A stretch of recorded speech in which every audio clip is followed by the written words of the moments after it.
Valve is one of the most beloved game developers of all time. They're so beloved that my own parents have replaced the baby pictures of me around the house with pictures of the development team. With an impressive library of games and a history of being homies with their customers, it's easy to see why Valve is so admired. Almost each game they've made has its own cult following because of the unique philosophy that Valve has. The company was known to track down popular mod creators and pluck their eyebrows one by one for copyright infringement. Wait, no, they would hire them to make their mods into full games. Games like Counter-Strike, Team Fortress 2, Day of Defeat all started off as mods for either Half-Life or Quake. At first glance, Valve's games may not seem all that different from their competitors, but if you take a closer look, they'll get a little blurry, and then if you move them away a little bit, you'll see that there's a special formula that makes each Valve game unique. First, it starts with the core of the game, the gameplay. You'd be surprised to see how many companies forget to make their games fun before pouring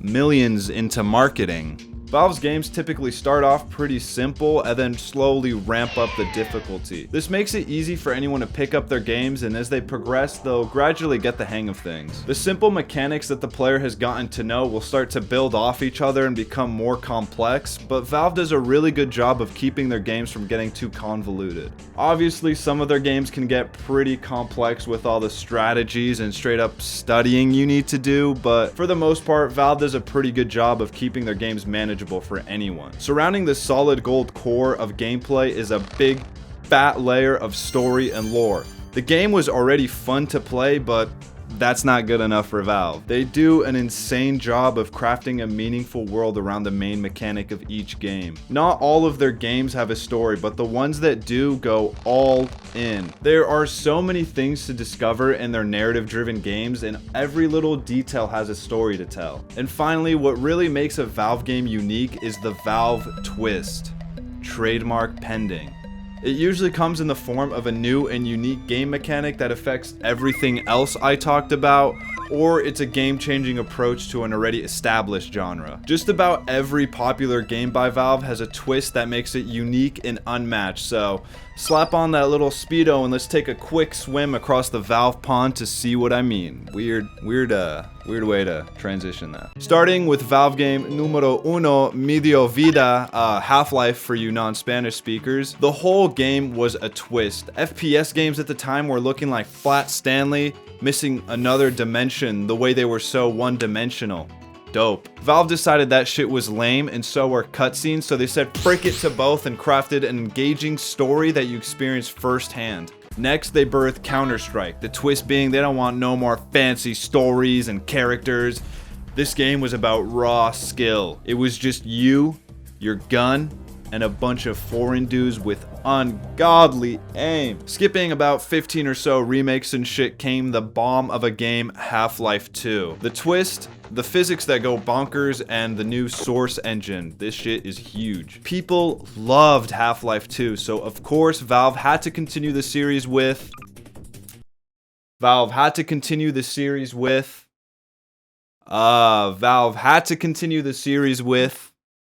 Alright, next up, Portal. The twist is in the name, it's in the game, and it's as cool as getting a strike in a bowling lane.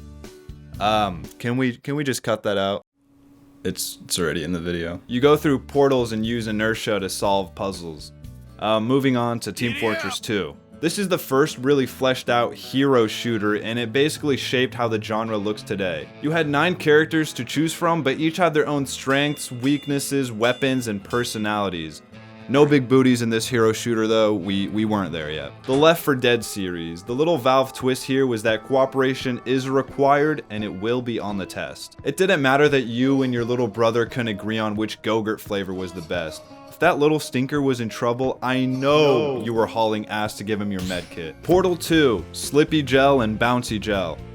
Trust me, I'm using a lot of restraint to not talk about this game for 45 minutes. Up next is Dota 2. The twist here is that this is a full sequel to a game that was just a mod for Warcraft 3. I didn't even know that Dota 1 wasn't real until making this video. I mean, when I see gameplay like this, I just turn the other way and try to take deep breaths. Nearing the end here, we have Artifact, where the twist was just absolutely pissing off your fan base that has been waiting a decade for a new IP. There's really nothing that comes close to the magic of this reveal. And finally, we have Half Life Alyx, with the twist being that it's a fully immersive VR game, and it's the game that is going to make VR finally take off after they fix this little thing. Obviously, this list is not comprehensive, but it's pretty clear to see how Valve tries new things with each game rather than rehashing what works. They learn from each game and apply that knowledge to the next one, even if it's a completely different type of game. At the end of the day, there are a lot of things that go into making a Valve game a Valve game. They have some of the most brilliant people in the industry working on these games. They treat their employees well, they encourage creativity, and they know how to scout talent. They also make their games pretty accessible so that anyone can enjoy them, not just us Mountain Dew chugging hardcore gamers. Even with all this in mind, their games still feel very different from the rest. The attention to detail and unique twists they put into every game makes each one an unforgettable experience. Valve takes risks, but with so much talent in the company, it feels like these risks never really miss. I finally understand why my parents have all their pictures up on our walls. I really hope that Half Life Alyx is just the start of something new and there's more games and twists to come. If you enjoyed listening to me ramble about this dumb shit, go ahead and smash that subscribe button. Or, gently press it. We don't need violence here. Also, let me know what your favorite Valve game is and why it's Portal 2. Thanks for watching.